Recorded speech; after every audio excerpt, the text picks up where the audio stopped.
Sanibonani, uMabele unkosikazi kaMthembu. Webafazi manini.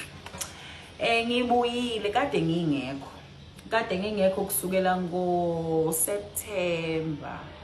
NgoSeptember ngibe nenkinga ukuthi ubaba athole umuntu esifazana athandana naye ovele nje wamxova ingqondo. Hayi ukuthi umthathe cha kamloya nje ubaba ubemthanda.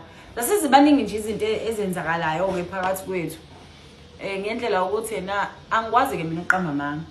Kungihlolile ukuthi ngize phambi kwenu ngizopreach ukuthi indoda uyiphatha kanjani, funeke ujabule kangakanani niphambi kwamehla akho, funeke wenzeni ngibe ngazi kahle ukuthi nginesilonda ngilimele. Bakhona abantu abakwazi ukuyenza leyo nto leyo ukuthi umuntu ukuthi konakele ekhaya eziphambi kwabantu azotshela abantu ukuthi hayi ukuze kuhambe kahle ekhaya funeka kulungise ukuthi ekubeni yena ekhaya konakele. Mina kungisindile lokho. Abeke bangibona mhlawumbe ngoDecember January ngeke ngavela nje ko live mhlawumbe abayifew ngizama nami ukubhodla ukuthi nje hayi angikho kahle, angizizwa kahle, umshado wami uyanyakaziseka. Hayi ke ngoJanuary ke cha ubaba uyile ekhaya nibonile nani ngoFebruary ukuthi ngiwatholile neValentine. Uyazama umnumzane, hayi uyazama. So ngizokutshela ke bafazi ukuthi emendweni ke kunjalo.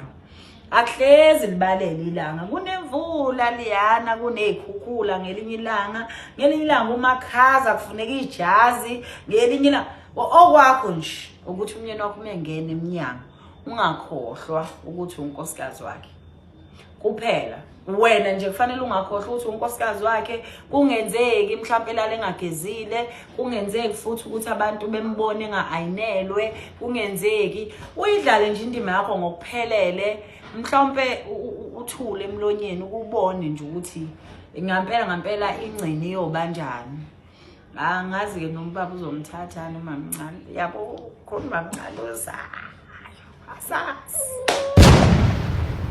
Injalo ke indaba oyingane zakwethu njengoba la uyizwela kule video esanda kuphela ukuthi ke uMabele Mthembu wazi ukuthi izinto bezingahambi kahle lapha emshadweni wakhe.